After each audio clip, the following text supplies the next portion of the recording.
udah sama Kak Daniel nih. Kak Daniel gimana kabarnya? Baik. Halo.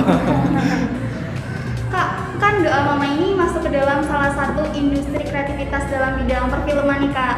Nah, boleh dong Kak sharing-sharing sedikit mengenai terbentuknya Doa Mama hingga sekarang?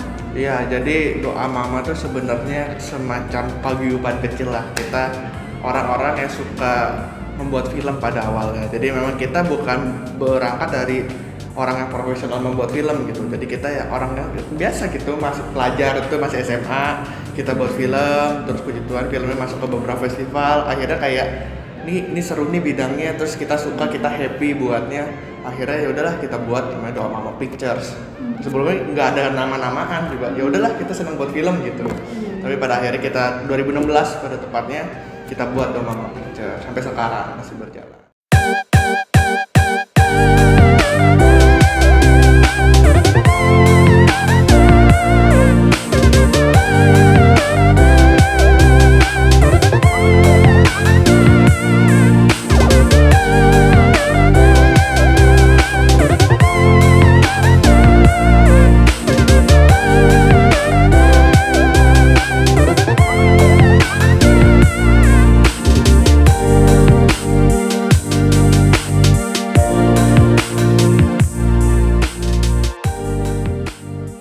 Oh ya Kak, kenapa dinamainnya Doa Mama gitu?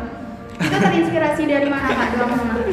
Ya Doa Mama sebenarnya kita lebih berangkat, kita menyadari bahwa doa mama, sebenarnya doa orang tua sih, cuma diwakil oleh mama. Cuma kan kalau doa orang tua kepanjangan gitu.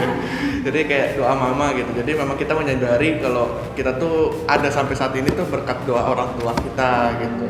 Ya seperti itulah, apa sih kata orang-orang kan surga di bawah telapak kaki ibu gitu. Jadi kita mempercayai itu kalau kita berjalan sampai saat ini tuh berkat dukungan orang-orang yang ada di sekitar kita gitu.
pengembangan ide.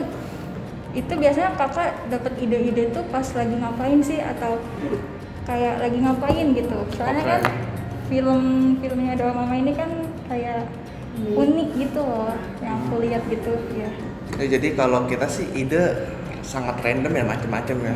Ada kalanya kita membuat ide tuh kayak meeting, kayak brainstorm bareng. Ada kalanya ya, kalau aku pribadi ya, kalau aku tuh tipe orang yang suka ke tempat umum tapi sendirian. Misalnya nih, yang aku sering lakuin ke stasiun, terus tapi sendirian. Nah di sana tuh aku ngeliat banyak orang gitu. Misalnya di sana ada ibu-ibu bawa anak, tapi nggak ada suaminya misalnya. Udah aku menghayal gitu, oh nih ibu-ibu ini asalnya di mana ya, suka makan apa, oh kayaknya dia mau ketemu suaminya nih yang lagi kerja, kayak gitu-gitu. Jadi aku belajar untuk mencoba mencari cerita background orang ini dan kedepannya dia akan ngapain berdasarkan apa yang aku lihat, entah mungkin perawakannya, entah gesturnya dan lain-lain. Gitu sih kalau aku pribadi gitu. Jadi memang film-film yang aku buat sih banyaknya itu kayak berdasarkan keresahan di sekitar aku gitu. Makanya aku butuh itu. Jadi aku lebih kayak memperhatikan manusia untuk bisa membuat film gitu. Berarti kalau meriset itu lebih sendiri apa ada timnya gitu? Nah, kalau riset beda lagi. Biasanya dari ide awal nih. Ide awal misalnya ada seorang ibu yang punya anak mau ketemu suaminya, misalnya mencari suaminya misalnya. Nah dari situ baru nanti aku present idenya ke tim.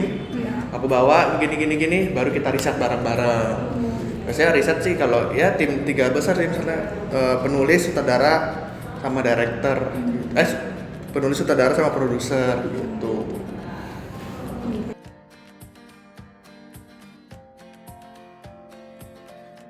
Kalau ide itu biasanya butuh latihan apa ya udah gitu ngalir aja? Apa nih, mencari ide? Iya, mengasah ide. Kayak latihannya tuh kayak gimana gitu Kak? Oke. Sebenarnya nggak ada latihan khusus sih, tapi lebih kayak trial and error gitu. Sebenarnya kita semua pasti punya ide loh, gampang nyari ide. Cuma kadang-kadang ide yang kita cari mungkin lapisan terluarnya aja. Mungkin kayak bawang tuh sebenarnya ide tuh perlu dilapis, dikupas-kupas gitu. Yang pertama aku lakukan adalah ketika aku menemukan satu ide, jangan ambil itu. Karena itu ide yang paling permukaan. Jadi aku idenya A. Oh coba aku gali lagi A kuadrat. Oh di dalam lagi dikupas lagi hingga dapat ide yang bener-bener pure, ini idenya bagus gitu. Jadi jangan cepat puas terhadap ide awal. Kalau aku sih gitu. Nah itu dilatih terus. Nanti itu kan masalah gini, misalnya aku untuk awal-awal menemukan ide yang bagus mungkin 2 minggu. Nah, ketika itu dilatih dengan cara kita mengupas tadi, mungkin kita cukup 3 hari udah bisa dapat ide yang bagus. Jadi sebenarnya itu latihannya lebih kayak gitu sih. Jangan percaya sama ide yang paling permukaan gitu.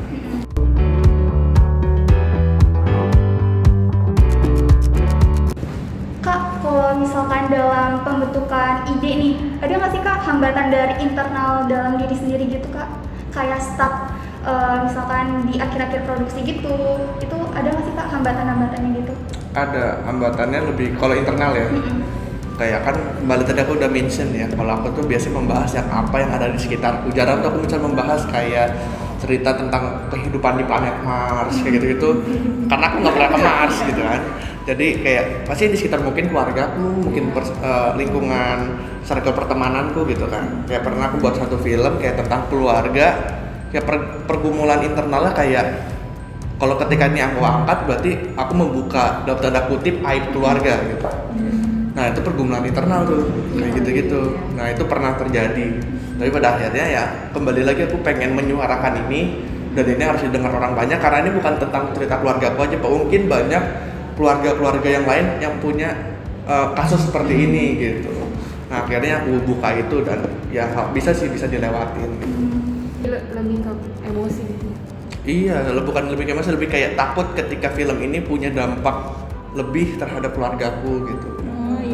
Ketika dibuka bisa aja kan kayak mungkin gak suka atau apa kayak gitu-gitu. Tapi sebelumnya udah izin gitu nggak sih, kayak aku mau ngangkat dari misalnya si Bibi begini gitu?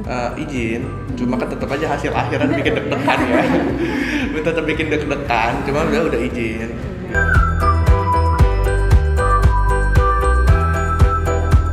Nah nih Kak, aku mau nanya nih, kalau misalnya lagi produksi terus pas lagi tahapan itu tuh ada yang kurang matang gitu.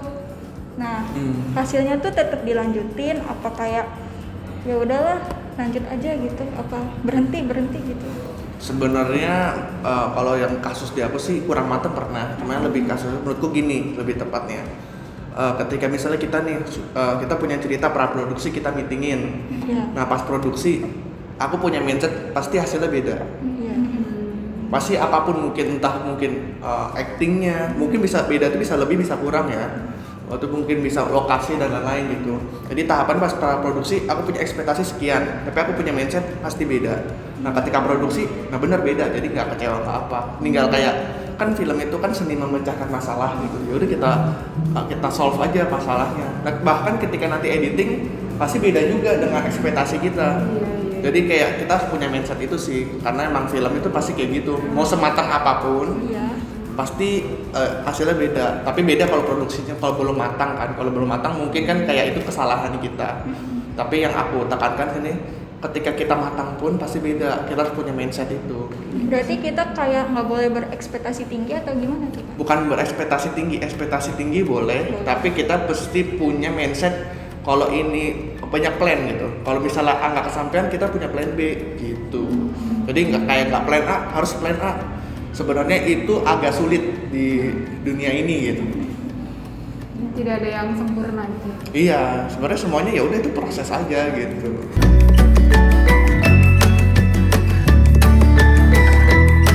Biasanya kan misalnya udah jalan nih proses filmnya. Nah, terus tiba-tiba ada ide muncul gitu secara spontan di pikiran. Nah, itu bakal diterapin apa skip aja gitu?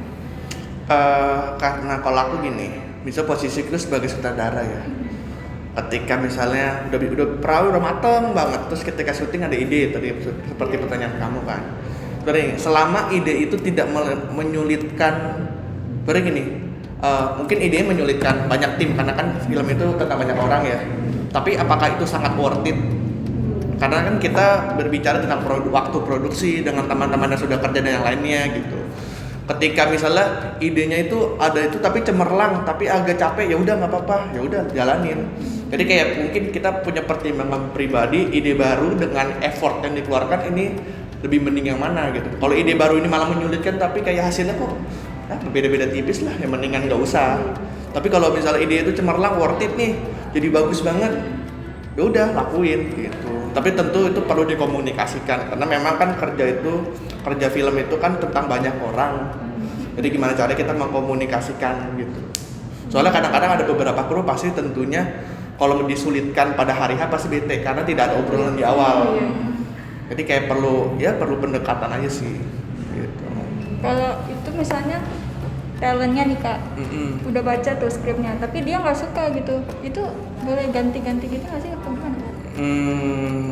Kalau kasus aku gini, kalau aku biasa menulis itu, kan aku nulis nih, kasih ke talent. Aku memang gimana caranya talent ini nyaman dengan dialognya. Selama itu misalnya dialognya mungkin berubah tapi masih dalam satu line kita, dalam satu karakter kita. Itu dia boleh ubah, tapi kalau sampai dia ngubah cerita, kan soalnya kan mungkin misalnya dia bilang pas ada dialog harusnya iya tapi dia bilang tidak, nah itu kan berubah ceritanya, ya kan, nah itu nggak boleh. Tapi kalau misalnya iya, terus dia mau jawab, dia mungkin mau ngangguk doang, ya nggak apa-apa, yang penting sama-sama iya, gitu. Kak, kalau misalkan melakukan pendekatan sama talent itu susah nggak sih kak? Pendekatan sama talent sebenarnya susah nggak susah tergantung orangnya. Soalnya kan gini, kita ketemu talent kan nggak cuma saat produksi, mungkin saat meeting awal, saat reading, saat latihan, mungkin kalau ada latihan itu kan kita membangun pendekatan gitu. Dan terus pas syuting ya udah kita tinggal lakuin apa yang sudah dilatih gitu. Jadi kalau pendekatan sih sebenarnya nggak, apalagi kalau kita bertemu dengan mungkin aktor ya. Tapi kalau bertemu dengan orang baru, aku pernah ngedirect nenek-nenek, pernah direct anak kecil, pernah, itu butuh treatment khusus memang. Nah itu lebih kayak gimana caranya kalau orang yang baru belum pernah syuting ya, misalnya jadi talent kita, gimana caranya dia nyaman, ini bukan syutingan. Kita jadi bukan kayak ngedirect kayak ini lampu nih. Jadi lebih kayak nanti nenek gini-gini ya anggap aja di rumah lagi ngambil makan buat cucunya. Jadi pendekatannya humanis. Tapi kalau misalnya aktor ya kita udah ngerti nanti jalan ke sini sekian berapa sekian. Udah ngerti.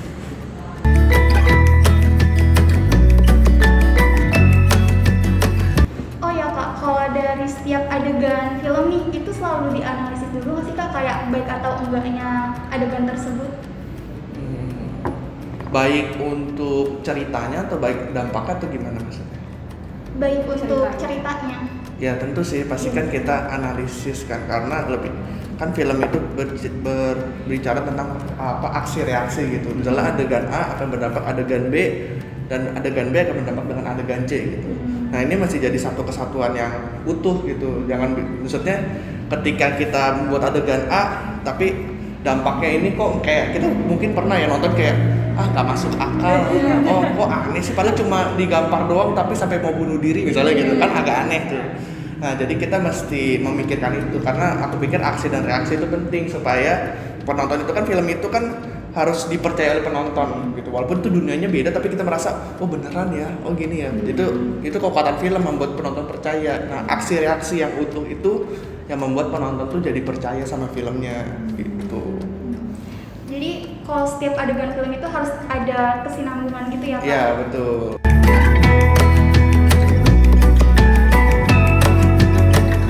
Nah Kak, aku sekarang mau nanya tentang penjadwalan nih. Nah itu ada gimana sih Kak penjadwalan di perfilman itu, apalagi di spesialis doa mama gitu. Soalnya kan kalau perfilman tuh kayak butuh berhari-hari atau bertahap atau gimana tuh Kak? Ya memang kalau penjadwalan sih sebenarnya kan kalau kebutuhan produksi kembali lagi ke budget dan lain-lainnya.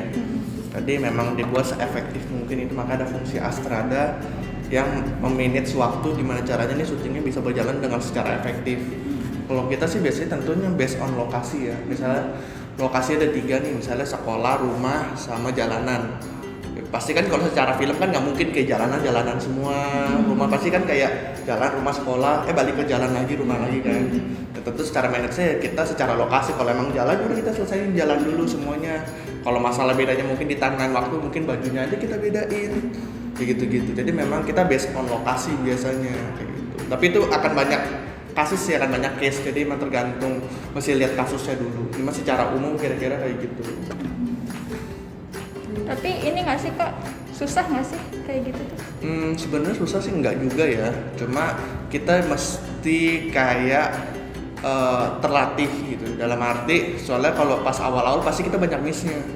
Kayak misalnya di jadwal mungkin syutingnya selesai jam 8 tapi ternyata jam 1 pagi. Nah itu pasti karena persiapannya kurang matang dan kurang latihan aja sih sebenarnya. Tapi semakin kita berlatih kita mungkin udah bisa prediksi nih. Jadi jangan bilang kayak misalnya gini, produser minta 3 hari, tapi karena kita sudah terlatih nggak mungkin nih 3 hari, tapi kita paksain. Nah itu jangan sampai, kita masih mention ke produser nih butuh waktu 1 hari lagi nih, supaya jangan sampai kita yang disalahin.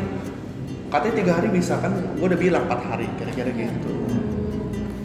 Kalau misalkan nih Kak, kan tadi kan katanya kalau adegan itu kan harus kayak satu tempat semuanya gitu ya.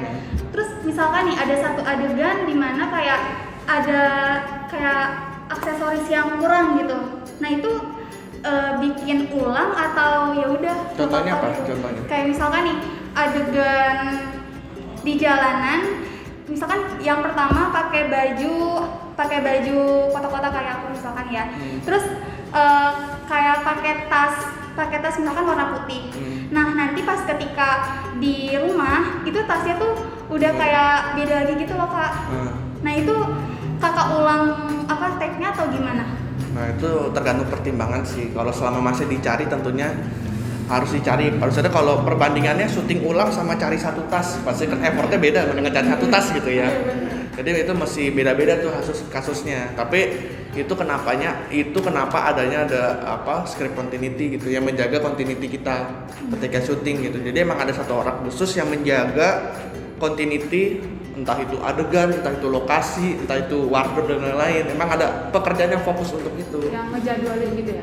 Bukan ngejadwalin, dia lebih ngejagain. Misalnya nih kayak kita tadi masalah ceritanya pas adegan dari rumah, dia pakai dasinya mungkin agak miring ke kanan, tasnya di kanan doang. Nah, pas di jalan dia mesti catetin tuh, mesti ingetin. Karena mungkin orang lupa, pakai tas bisa enggak, tadi sebelumnya tasnya di kanan doang.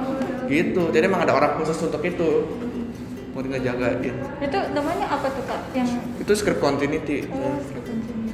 Yang ngejagain itu. Bisa script continuity, script supervisor, beda-beda sih sebutannya. Tertarik jadi ngejagain. Boleh.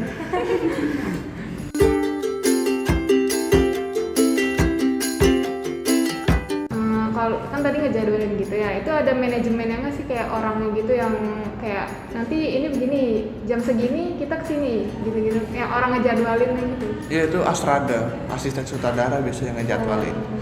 Jadi tapi enggak sih, Astrada akan bekerja sama dengan tim produksi, baik itu produser atau line pro. Tadi biasanya kerjasama nih, misalnya dari produksi, oh hari pertama lokasinya di A, lokasinya di B, di C gitu. Nah, nanti Astrada itu yang akan menyusun kira-kira bisa nggak, kalau nggak bisa nego lagi, oh nggak bisa lokasi B harus di hari pertama misalnya, itu nego gitu. Jadi yang menjadwalkan itu Astrada, tapi atas approval tim produksi, baik itu produser atau line pro.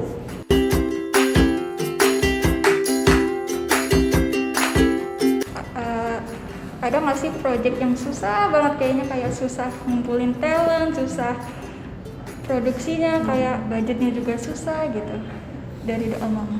Ada, itu project terakhirku sebagai produser sih, itu judulnya Lasanya. Nah, Lasanya ini kita memang tuh pertama kalinya kita syuting sebesar itu. Artinya besar, artinya biasa kan kita syuting teman-teman sekitar aja kan, tapi kali ini kita mau mencoba, kita hire, kita bekerja sama dengan teman-teman yang ada di Jakarta, di Bandung, di Bogor. Jadi kru-kru yang mungkin kita kenal hanya lewat sosmed gitu. Nah, itu agak sulit karena kita ngedatangin beberapa kru di satu tempat lokasi yang sama dengan mungkin budaya kerja yang berbeda-beda. Nah, itu agak sulit sebenarnya. Nah, itu sih betul pertama kalinya, oh ternyata syuting yang besar tuh segini sulitnya ya. Nah, itu banyak trial and error dan dari situ banyak belajar juga dari produksi itu. Nah, kalau kayak gitu tuh berarti kan kita risetnya bareng-bareng gitu ya Kak, berarti satu timnya gitu? Sebenarnya enggak. Itu kalau kita ngomong mungkin riset cerita, ya udah berarti yang riset penulisan sutradara. Kalau mungkin secara artistik, oh untuk era tahun 2000-an risetnya kayak gini, berarti art directornya yang riset. Mungkin sama-sama riset tapi di bidang yang beda-beda. Kalau kamera di riset mungkin kamera looknya segini nih kayaknya bagus. Kalau baju, oh bajunya kayaknya bagus gini deh. Jadi nggak semuanya yang semuanya bareng-bareng riset cerita, nggak juga sebenarnya. Enggak. Berarti jarang ya Kak nemuin kayak perbedaan ide, perbedaan pendapat kayak gitu? Enggak, biasanya perbedaan ide pendapat tuh cukup dibikin produser, director sama penulis saja. Udah mereka aja tuh yang ngurusin cerita, yang lainnya hanya ceritanya kayak gini. Oh yaudah gue sediain kameranya kayak gini, bajunya kayak gini. Gitu. Memang itu udah kayak lebih ke sistem kepercayaan sih. Ya udah dia udah ngurusin cerita, gue percaya sama dia karena itu job desk-nya dia gitu. Berarti kayak tinggal langsung jalanin aja gitu ya Kak? Harusnya kayak gitu, idealnya kayak gitu. Tapi suka ada nggak sih kayak kru biasa gitu yang ini ceritanya nggak bagus nih menurut dia gitu? Ada, kita juga waktu itu ngalamin, bukan lebih ke gak bagus sih, lebih kayak ini kayaknya dialognya kayak gini-gini gimana. Itu nggak apa-apa, ngasih masukan tentu open. Cuma kembali lagi keputusannya ada di sutradara dan penulis gitu. Jadi memang ada beberapa masukan, ini kayaknya kalau adegan ditambah gini bagus deh. Nah, tadi itu kan kita terbuka tuh, oh iya bener juga ya, nggak apa-apa diganti. Tapi bukan kayak ganti dong gini-gini, itu nggak boleh, karena itu bukan ranahnya. Ngasih ide boleh banget. Ngasih ide boleh, tapi nggak boleh. Ya approvalnya tetap di director dan penulis.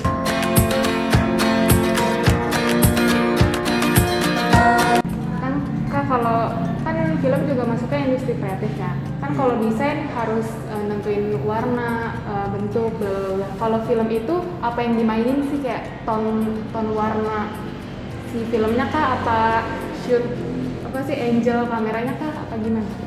Sebenarnya semua, karena kalau kalian perhatiin dalam film itu terisi beberapa elemen seni lainnya. Misalnya kalau bisa dunia keaktingan ada, kalau desain mungkin ada di artistiknya, terus kalau mungkin set interior juga ada. Jadi kayak semua bidang musik juga ada. Jadi bisa dibilang semua seni, nggak bilang semua sih, mungkin kayak banyak seni yang dicampur jadi satu, yaitu film. Jadi memang itu semuanya bisa dimainin. Jadi kalau nggak bisa kayak mungkin kamera doang tapi artistiknya biasanya nggak juga. Jadi emang semuanya masih dipikirin. Bisa dibilang untuk menciptakan satu film mungkin kita membutuhkan seluruh warga desa gitu. Karena pasti lihat aja kreditnya itu orangnya banyak banget kan. Nah, kayak gitu sih. Jadi semua aspek gitu ada Ya, di film. bisa iya bisa enggak. Tapi banyak lah ya. Takutnya ada juga kan film bisu yang nggak pakai musik, ada juga. Ya, jadi kayak mungkin ya pasti banyak elemen seni di sana. Tapi kalau yang bikin biar bikin menarik tuh biasanya paling gede perannya tuh di apa kameranya gitu kah, apa yang ngedit gitu kan? Sebenarnya itu preferensi masing-masing ya. Tiap penonton pasti beda. Tapi yang aku percaya adalah film itu masih believable, masih bisa dipercaya sama orang sehingga orang tuh mengikutin. Ketika 1 menit pertama aja dia nggak percaya sama cerita atau karakternya, walaupun itu cerita fiksi di sana, apa Avengers kita kayak pasti Iron Man kita nggak tahu pasti nggak bakal ada gitu. Tapi kita percaya dia berjuang. Dia berusaha keluar dari musuhnya misalnya gitu, kita percaya sama dia, ya udah kita ngikutin. Jadi intinya itu sih, lebih ke cerita believable. Tapi ketika actingnya nggak believable, ya itu bubar. Ketika misalnya believable tapi kok ini Iron Man di tahun berapa ribu sekian tapi setnya kok kayak jadul, nah itu nggak believable tuh, kayak aneh. Nah itu udah lepas tuh, jadi yang bikin menarik menurutku believable itu. Kepercayaan penonton. Iya, terhadap ceritanya, jadi mau ngikutin gitu. Apalagi benar 2 jam. Iya. 3 jam, ada film kemarin apa? Yang Zack Snyder Justice League itu 3 jam. Ada yang 30 hari juga. Iya, 30 hari ada tuh Belatar.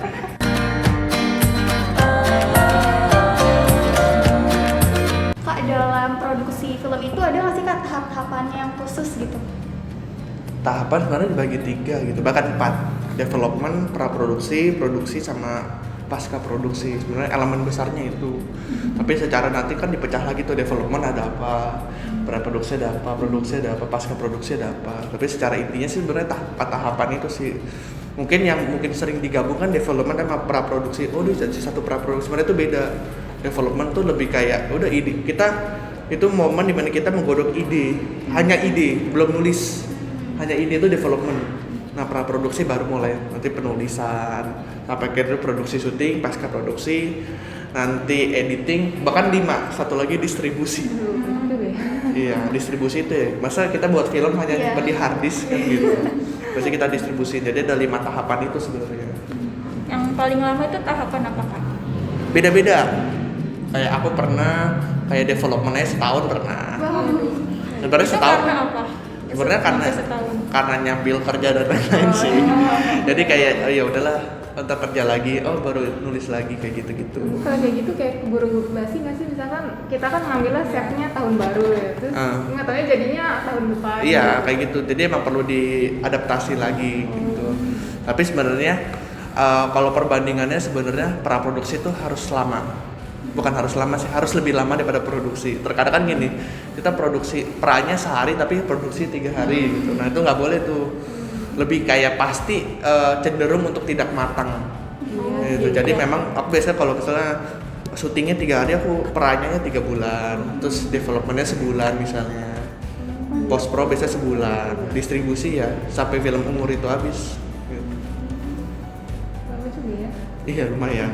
Tapi itu maksudnya tergantung skala produksi kan.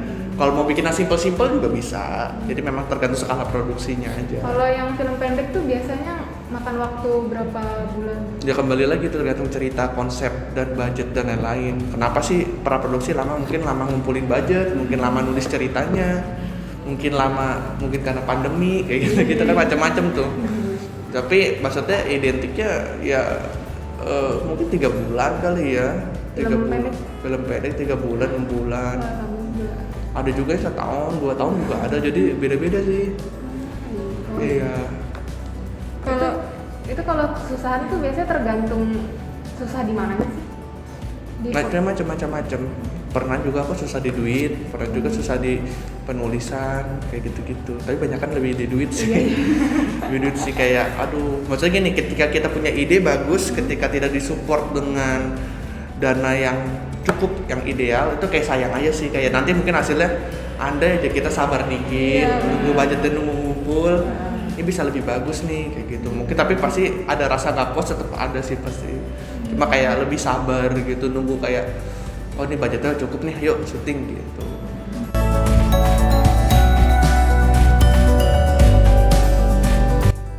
Nah Kak, aku mau nanya buat Doa Mama sendiri tuh tahapan marketingnya tuh kayak gimana? Misalnya eh, pertamanya tuh lalui apa gitu buat mempromosikan filmnya, karyanya Doa Mama. Jadi memang Doa Mama ini platform terbesarnya di Instagram. Jadi memang kita fokus sama Instagram kita. Kalau teman-teman mau cek bisa di doamama.doamama.